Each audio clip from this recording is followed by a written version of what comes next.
उपचुनाव का अखाड़ा तैयार है और इस अखाड़े में लड़ने वाले पहलवानों के नाम भी। कौन किस पर कितना भारी पड़ेगा ये जानने के लिए जनता उतनी ही उत्सुक है जितने पहलवानों के समर्थक। सबको पता है इस अखाड़े में वही पहलवान जीतेगा जिसे जनता यानी वोटर्स का साथ मिलेगा, और यही वजह है कि वोटर्स को अपने पक्ष में करने के लिए हर दांवपेच अपनाए जा रहे हैं, हर तरकीब अपनाई जा रही है। कोई कुछ वादे कर उन्हें रिझा रहा है तो कोई अपने किए कामों की फेहरिस्त गिना रहा है, और जनता यानी वोटर्स मजे ले रहा है। उसे पता है कि इस अखाड़े में पहलवान का दम उसके वोट में है, और वो चाहे तो उन्हें वोट देकर उन्हें जीत का सेहरा पहना सकते हैं या चोट देकर अखाड़े से बाहर कर सकते हैं। तो आइए शुरू करते हैं हमारी खास पेशकश 28 का अखाड़ा।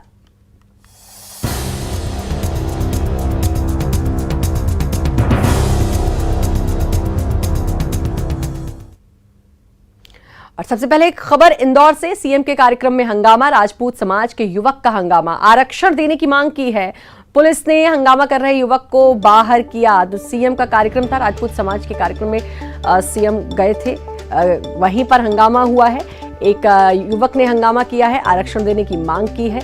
पुलिस ने युवक को काबू किया, युवक को वहां से बाहर कर दिया है। ये बड़ी खबर इस वक्त की बता रहे हैं, तस्वीरें भी आप देख सकते हैं। सीएम के कार्यक्रम में हंगामा, राजपूत समाज का ये सम्मेलन था, वहां सीएम गए हुए थे। अब से कुछ देर पहले सीएम ने संबोधित भी किया था, आप लोगों ने देखा भी होगा। और अब खबर ये कि इस कार्यक्रम में हंगामा हुआ है, एक शख्स ने आरक्षण देने की मांग की। फिलहाल उस शख्स को वहां से बाहर पुलिस ने कर दिया है।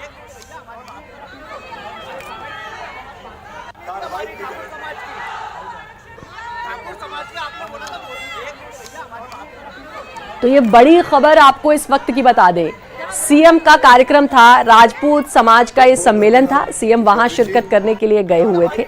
और उसी दौरान वहां पर एक व्यक्ति हंगामा करता है, आरक्षण देने की मांग करता है, एक युवक, और उसके बाद पुलिस ने इसको काबू करके बाहर किया इस युवक को। सीएम के कार्यक्रम में ये हंगामा हुआ है। तो उपचुनाव है और उपचुनाव से पहले जनता की बातें मान ली जाती हैं। शायद ये उम्मीद इस शख्स की रही हो कि शायद ये एक अच्छा समय है और इस समय अगर अपनी मांग रखी जाए तो हो सकता है मान ली जाए। हालांकि इसको पुलिस ने बाहर कर दिया इस शख्स को। उपचुनाव है 3 तारीख को, और उससे पहले कोशिश यही कि शायद ये आरक्षण की बात सीएम मान ले। सीएम के कार्यक्रम में उसने हंगामा किया, राजपूत समाज का युवक जिसने हंगामा किया, जातिगत आरक्षण खत्म करने की मांग की। बहुत बहुत धन्यवाद मुख्यमंत्री जी। आरक्षण खत्म करने की मांग थी इस युवक की, राजपूत समाज का ये युवक, इसकी मांग थी आरक्षण खत्म करने की। पुलिस ने हंगामा कर रहे युवक को बाहर कर दिया। बहुत बहुत धन्यवाद मुख्यमंत्री जी। अरुण हमारे साथ, हमारे संवाददाता जुड़ चुके हैं। अरुण, ये क्या कुछ हुआ जरा बताएंगे? आरक्षण खत्म करने की मांग। बिल्कुल, अगर यहाँ बात की जाए तो सीएम शिवराज सिंह राजपूत समाज के कार्यक्रम में शामिल होने के लिए आए थे। यहाँ पर उन्होंने को शस्त्र पूजन करना था, लेकिन उन्होंने शस्त्र पूजन नहीं किया। लेकिन जब वो भाषण दे रहे थे उसके बाद एक युवक ने हंगामा कर दिया। ये इनकी जो मांग है, समानता के अधिकार की मांग है कि आरक्षण को या तो खत्म कर दिया जाए और राजपूत समाज को भी आरक्षण दिया जाए। तो जो जातिगत आरक्षण है उसको समाप्त करने की मांग को लेकर इस युवक ने हंगामा किया, और जब ये हंगामा बढ़ता देख पुलिस ने इस युवक को गिरफ्तार कर लिया, और पहले तो कार्यक्रम से बाहर कर दिया, उसके बाद पुलिस उसको गिरफ्तार करके ले गई थी। एक सीएम के कार्यक्रम में हंगामा हुआ है, पहले कुछ महिलाओं ने भी नारेबाजी की और उसके बाद ये युवक सामने आ गया और सीएम के सामने जाकर हंगामा करने लगा, आरक्षण समाप्त करने की मांग करने लगा। उस पर पुलिस ने उसको पकड़ लिया और ये थोड़ी देर हंगामा हुआ। उसके बाद जब वो पुलिस उसको पकड़ कर ले गई, उसके बाद सीएम यहाँ से मानधाता के लिए रवाना हो गए। हालांकि सीएम ने यहाँ पर राजपूत समाज के लिए तमाम घोषणाएं भी की कि जो शौर्य गाथा अवार्ड है वो भी दिया जाएगा, शौर्य अवार्ड दिया जाएगा। जो रानी पद्मावती का जो जीवन है, जो शौर्य की उनकी गाथा है, उनको पाठ्यक्रम में शामिल किया जाएगा। इसके अलावा मनुआ भान की टेकरी पर रानी पद्मावती का स्मारक बनाया जाएगा। 3 घोषणाएं सीएम शिवराज सिंह ने यहाँ पर की। लेकिन जिस तरह की बात यहाँ पर उठी, राजपूत समाज ने यहाँ पर नारेबाजी की, यहाँ के जो युवक थे, और उन्होंने जिस तरह हंगामा किया, उसके बाद सीएम ने हालांकि कुछ नहीं कहा और वो यहाँ से निकल गए, लेकिन ये हंगामा उसके बाद भी जारी रहा। लोग नारेबाजी करते रहे और जो कार्यक्रम था, जिस उद्देश्य से कार्यक्रम रखा गया था, वो नजदीक है और ऐसे में जनता को ये एक बड़ी उम्मीद रहती है अरुण कि ये बड़ा वैसा समय होता है जब सारी बातें मान ली जाती हैं ज्यादातर, तो शायद ये भी एक वजह हो सकती है कि ये लगा हो कि सीएम इस बात को सुनेंगे, समझेंगे और शायद मान लें। बिल्कुल, देखिए जो कार्यक्रम था वो सांवेर उपचुनाव को लेकर था। सांवेर उपचुनाव में जो राजपूत समाज के लोग हैं, इस क्षेत्र में जो लोग हैं, उनके लिए कार्यक्रम रखा गया था। तो बिल्कुल मकसद स्पष्ट था और उसी का फायदा उठाने की कोशिश की गई कि उपचुनाव अभी चल रहा है और सीएम शायद इस मांग को मान लें कि आरक्षण, जातिगत का जो आरक्षण उसको समाप्त कर दिया जाए। यही उन्होंने मौका देखा और उन्होंने, जैसे उपचुनाव के समय हर चीज़ मान ली जाती है क्योंकि ये नाजुक समय होता है और ऐसा क्योंकि सबको वोट की भी ज़रूरत होती है, इसलिए शायद उनकी मांगें भी लोगों की मान ली जाती है। यही वजह रही कि उन्होंने सोचा कि इस मौके का फ़ायदा उठाया जाए और अगर इस मांग को मान लिया जाता है तो राजपूत समाज को या तो आरक्षण मिल जाएगा या जातिगत आरक्षण खत्म हो जाएगा। तो इसी मांग को लेकर इन्होंने ये हंगामा किया। हालांकि बाद में हंगामा शांत हो गया। अभी ये कार्यक्रम हालांकि चल रहा है, लेकिन सीएम यहाँ से जरूर निकल गए। जी, हंगामा अभी भी, अरुण आपने कहा अभी भी हंगामा हो रहा है, तो पुलिस काबू नहीं कर पाई है अब तक लोगों को।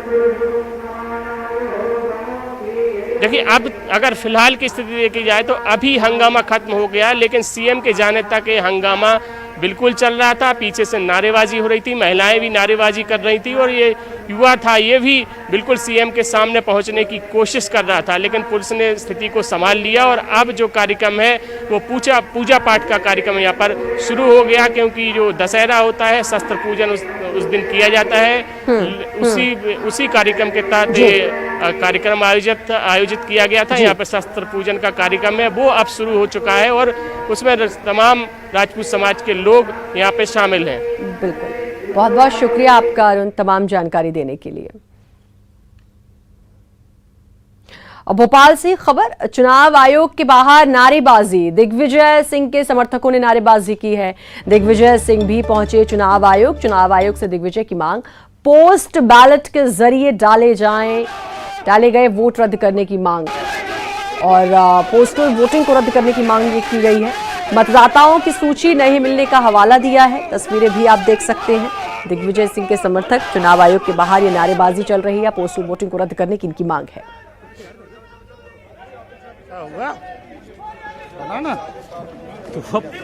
हम आभारी हैं मुख्य चुनाव आयोग के, जो कल उन्होंने हमसे इस बात को स्वीकार करके आज दिल्ली में वो इसकी बैठक बुला रहे हैं, क्योंकि वोट डालते चले जा रहे हैं और हमारे पास वोटर की सूची नहीं है।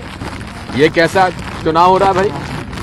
और हम मांग करेंगे आज कि आज तक जितने वोट डले उनको खारिज किया जाए और वो पूरी सूची कैंडिडेट्स को मिल जाए। उसके बाद आप फिर से चुनाव वोट डलवा लीजिए। हमारे बीएलएस को जानकारी तक नहीं है कि कौन से मोहल्ले में रह रहे हैं जिनको कि पोस्टल बैलेट डालने का अधिकार दिया गया है।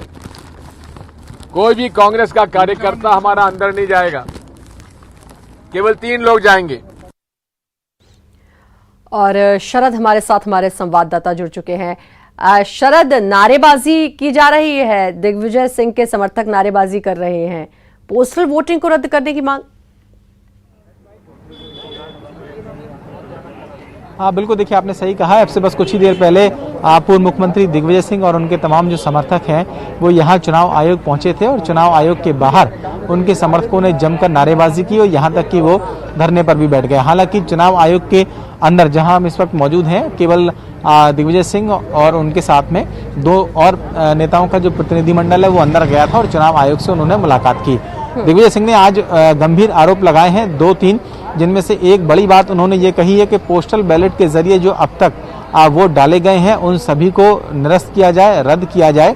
उसके पीछे की वजह यह है क्योंकि उनका कहना यह है कि आयोग की ओर से अब तक उन्हें इस बात की सूची नहीं दी गई है कि वो कौन कौन से मतदाता हैं जो पोस्टल बैलेट के जरिए वोट डाल रहे हैं या फिर डालेंगे। तो उन्होंने ये एक तो मांग की कि जितने भी प्रत्याशी हैं उन सभी को उन मतदाताओं की सूची दी जाए जो पोस्टल बैलेट के जरिए वोट डाल रहे हैं या डालेंगे। एक मांग ये रखी गई है, आयोग की ओर से कहा गया है कि संभवतः आज दिल्ली में एक महत्वपूर्ण बैठक हो रही है इस सिलसिले में, उसमें उस पर चर्चा की जाएगी। एक दो तीन और महत्वपूर्ण बातें उन्होंने कही है, खासतौर से सरकारी कर्मचारी और पुलिस कर्मियों को लेकर, जिसमें उन्होंने आरोप लगाया कि खासतौर से ग्वालियर चंबल संभाग में जो पुलिस है वो कहीं ना कहीं उन्होंने कहा कि एक शब्द का इस्तेमाल किया कि नेतागिरी कर रही है जो पुलिस है वो वहां पर, और उसकी शिकायत भी उन्होंने आयोग से की है और किसी भी तरीके के ट्रांसफर पोस्टिंग पर रोक लगाने की मांग दिग्विजय सिंह की ओर से की गई है।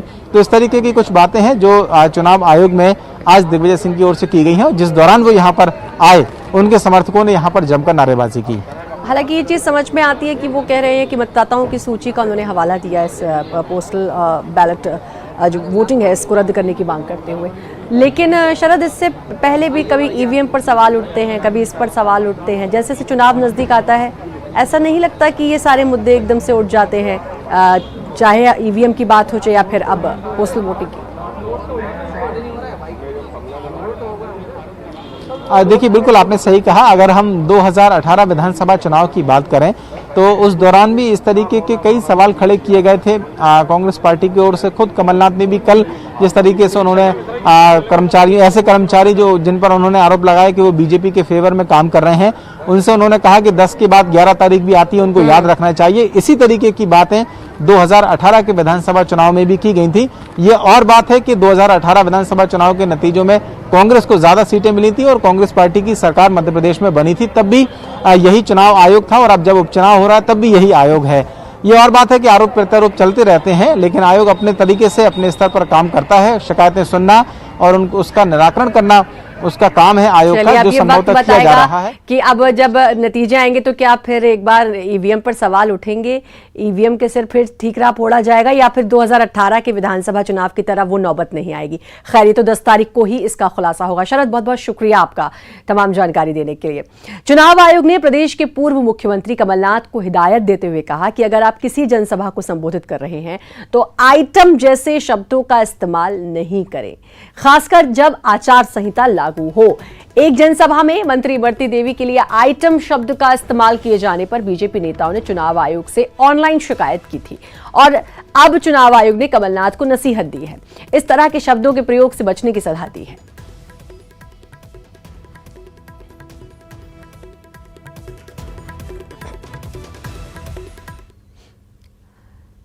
उपचुनाव के रण में अब कर्मचारियों को लेकर संग्राम छिड़ गया है। सीएम शिवराज ने कमलनाथ के बयान पर पलटवार करते हुए कहा कि हार के डर से कांग्रेस बौखला गई है। कमलनाथ कर्मचारियों को धमका रहे हैं, जिसका संज्ञान चुनाव आयोग को लेना चाहिए। कल कमलनाथ ने कहा था कि सरकारी कर्मचारी बीजेपी के पक्ष में हैं और उपचुनाव में सरकारी कर्मचारियों पर ये पूरी सियासत गरमाई है। कल कहा था कि 10 के बाद 11 तारीख भी आती है, ये उन कर्मचारियों को सोचना चाहिए। इसी को लेकर अब बीजेपी का कहना है कि कांग्रेस हार के डर से बौखला गई है।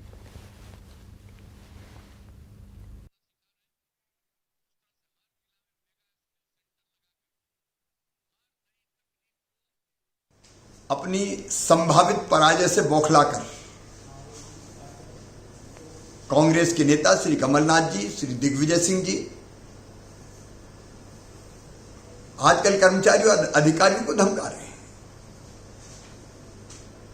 रोज धमकी दी जा रही है, हम देख लेंगे, हम निपट लेंगे, हम निपटा देंगे। आखिर उनका भी आत्मसम्मान होता है, उनके मनोबल को तोड़ने की कोशिश की जा रही है, उनका अपमान किया जा रहा है। धमकाना भी चुनाव आचार संहिता का उल्लंघन है। इसलिए मैं माननीय चुनाव आयोग से निवेदन करता हूं, वो स्वतः संज्ञान ले और धमकाने वालों के खिलाफ कार्रवाई करे। ये छोटे छोटे शासकीय कर्मचारियों पर दबाव डाल रहे, तुम जाके ये करो, और 10 तारीख के बाद सब अधिकारी और पुलिस कर्मचारियों को याद रखना चाहिए कि 10 के बाद 11 तारीख भी आएगी। शरद जुड़े हैं हमारे साथ, हमारे संवाददाता। शरद, अब कर्मचारी अधिकारियों इन पर भी अब सियासत शुरू हो गई है, क्योंकि पूर्व मुख्यमंत्री ने कहा था कि याद रखना चाहिए इन सबको कि 10 के बाद 11 तारीख भी आती है। अब उसी पर पूर्व मुख्यमंत्री शिवराज सिंह चौहान ने कहा कि ये अब हार की बौखलाहट है, संभावित हार की बौखलाहट है, माफ कीजिएगा।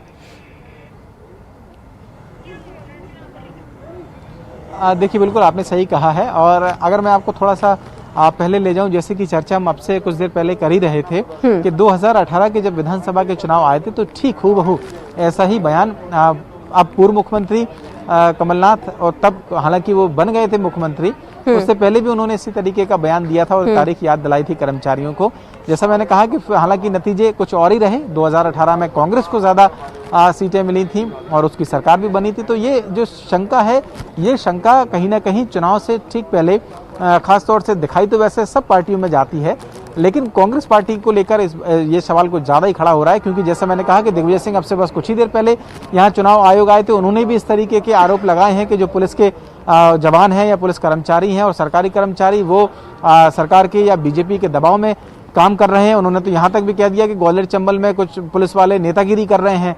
तो इस तरीके के जो आरोप हैं वो दिग्विजय सिंह की ओर से लगाए जा रहे हैं। हालांकि मुख्यमंत्री शिवराज सिंह चौहान ने उनका जवाब दिया है और ये कहा है कि चुनाव आयोग को इस पर संज्ञान लेना चाहिए, क्योंकि ये भी एक तरीके से कर्मचारियों को धमकाने का काम किया जा रहा है और आचार संहिता के दौरान कर्मचारियों को धमकाना भी आचार संहिता का उल्लंघन है। तो निश्चित ही दिग्गज नेताओं के बीच में अब कर्मचारियों और पुलिस वालों को लेकर कहीं ना कहीं बयानों के दौर चल रहे हैं। देखना होगा कि चुनाव आयोग इस पर क्या संज्ञान लेता है और किस तरीके से आगे कार्रवाई करता है। जी, अब ये वाकई में देखने वाली बात होगी कि अब इस पर चुनाव आयोग क्या स्टेप लेता है, क्योंकि चुनाव आयोग की पैनी नजर तो बनी हुई है, लगातार देखने में आ रहा है। बहुत बहुत शुक्रिया आपका शरद, तमाम जानकारी देने के लिए। रायसेन में उमा भारती ने सांची बीजेपी प्रत्याशी प्रभुराम चौधरी के पक्ष में आम सभा को संबोधित किया। अपने संबोधन के दौरान उन्होंने कहा कि राजनीति उन्होंने नहीं छोड़ी है और अभी उन्हें प्रचंड राजनीति करनी है। उनकी माने तो 2024 में लोकसभा का चुनाव उन्हें लड़ना है। मां गंगा के लिए काम उन्हें 2-3 साल से उनका काम साल का समय लगाना है और राजनीति में रहकर मां गंगा का काम नहीं हो रहा था, इसलिए कुछ सालों के लिए राजनीति से अलग होकर उन्होंने मां गंगा के काम को तरजीह दी है। जनता पार्टी में मेरी वापसी हुई, मुझे केंद्रीय मंत्री बनाया गया। उसके बाद मैंने ही कहा कि मुझे अभी 2-3 साल चुनाव नहीं लड़ना। मैंने राजनीति नहीं छोड़ी है, अभी मुझे प्रचंड राजनीति करनी है। अभी मुझे 2024 का लोकसभा का चुनाव लड़ना है। मैंने कहा कि मुझे अभी 2-3 साल गंगा के कार्य के लिए लगाना है और वो राजनीति से नहीं हो सकता, क्योंकि गंगा एक ऐसा विषय है कि उसमें सारे राजनीतिक दल एक हैं, पूरा मीडिया एक है, पूरी दुनिया एक है। तो कोई राजनीतिक व्यक्ति राजनीति में रहते हुए उस काम को करेगा तो उसको ठीक से नहीं कर पाएगा। ब्रेक के बाद एक बार फिर से आपका स्वागत है। इंदौर के सांवेर में होने वाले उपचुनाव में देवी विश्वविद्यालय के कर्मचारियों की ड्यूटी लगाई गई है। इससे जहां फाइनल ईयर के रिजल्ट में देरी की आशंका है, तो वहीं एडमिशन की प्रक्रिया भी अब खटाई में पड़ती दिख रही है। 29 अक्टूबर तक फॉर्म जमा करने का समय दिया गया है और 24 से लेकर 26 अक्टूबर को छुट्टी रही। ऐसे में छात्रों के पास अब 2 दिन ही शेष बचे हैं।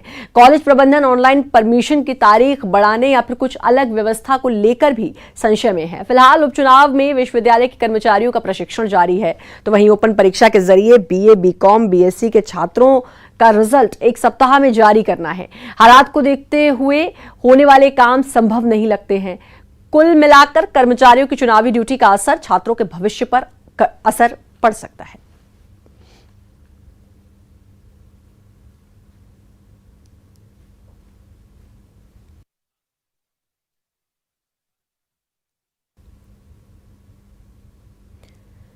प्रदेश में 28 सीटों पर हो रहे विधानसभा उपचुनाव में नेताओं पर व्यक्तिगत टीका टिप्पणी और छीटाकशी को भारत निर्वाचन आयोग ने गंभीरता से लिया है। भाजपा के राष्ट्रीय महासचिव कैलाश विजयवर्गीय के पूर्व मुख्यमंत्री कमलनाथ और दिग्विजय सिंह को चुन्नू मुन्नू कहने पर आयोग ने उन्हें नोटिस जारी कर जवाब मांगा है। तो वहीं दूसरी तरफ कांग्रेस नेता सज्जन सिंह वर्मा की कैलाश विजयवर्गीय की नाक पर की गई टिप्पणी को लेकर भी आयोग ने सज्जन सिंह वर्मा को नोटिस दिया। दोनों नेताओं द्वारा सार्वजनिक सभाओं में की गई इन टिप्पणियों को आयोग ने आदर्श आचार संहिता का उल्लंघन माना है।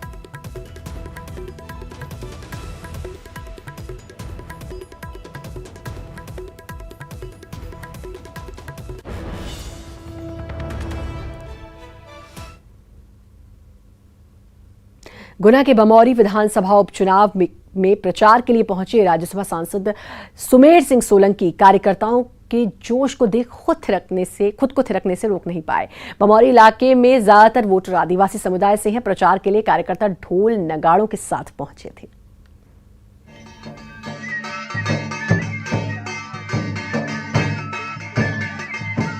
तस्वीरें देखिए।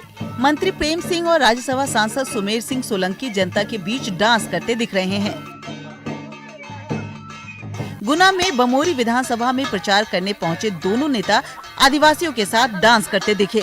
बांसुरी और मांदर की थाप पर थिरकते नेताओं ने बीजेपी का झंडा थामा हुआ था।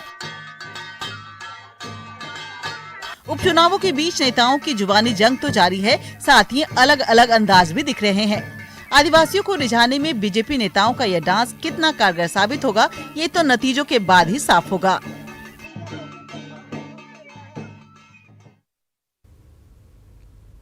मुरैना जिले की सुमावली सीट ऐसी सीट है जहां पर 30 साल में पहली बार बिना क्षेत्रीय उम्मीदवार के चुनाव हो रहा है।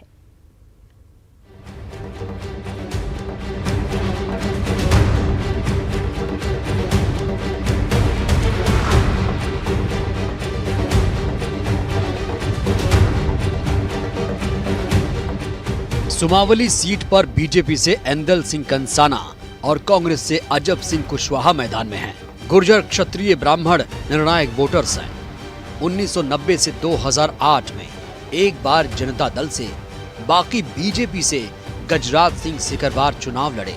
2013 में सत्यपाल सिकरवार बीजेपी से लड़े।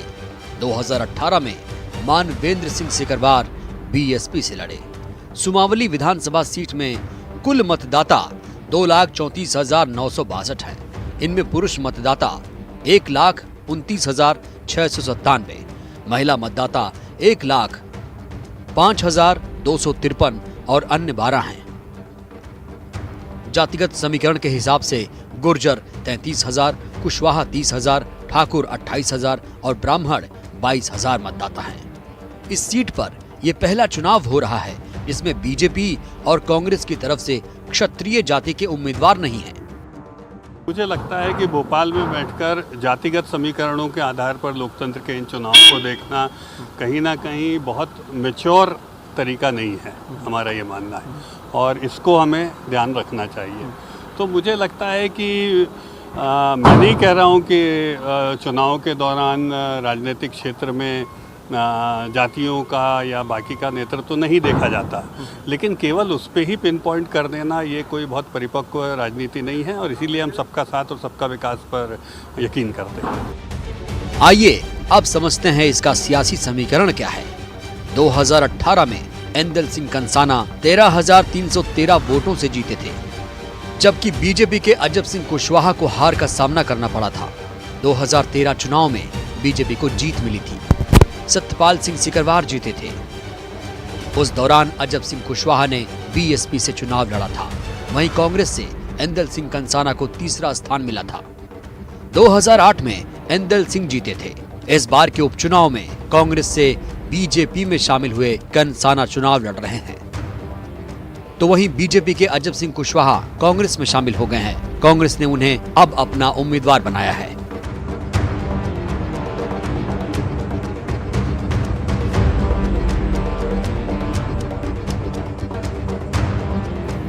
इस सीट पर भीतर घात की स्थिति बन रही है। बीजेपी में इस समय भीतर घात की संभावनाएं ज्यादा हैं। हालांकि प्रदेश बीजेपी प्रवक्ता रजनीश अग्रवाल इसे सिरे से खारिज कर रहे हैं। वहीं कांग्रेस प्रवक्ता भूपेंद्र गुप्ता कह रहे हैं कि पार्टी से धोखा करने वाले नेता को जनता कभी माफ नहीं करेगी। चुनाव हम जीतेंगे। सुमावली में भारतीय जनता पार्टी का खेल खत्म है, फड़फड़ाए हुए हैं। वहीं तो बोला है नरेंद्र सिंह तोमर ने कि साहब जो है पारुल साहू और जो दूसरे लोग हमारी पार्टी में आए हैं ये रिजेक्टेड माल है। वहीं तो बोला है, ये बहुत स्त्री चेतना वाले लोग हैं, ये तो स्त्रियों का ऐसे शब्द प्रयोग करके सम्मान करते हैं। तो यहाँ तो इनका खेल खत्म है। इस सीट पर मुकाबला रोचक होने वाला है, लेकिन जनता तय करेगी कि वह किसके साथ जाएगी। इस बार भले ही प्रत्याशियों में फेरबदल हुआ हो, लेकिन जनता का क्या मन है ये नतीजे बताएंगे। मनोज राठौर, न्यूज़ 18 मध्य प्रदेश, भोपाल।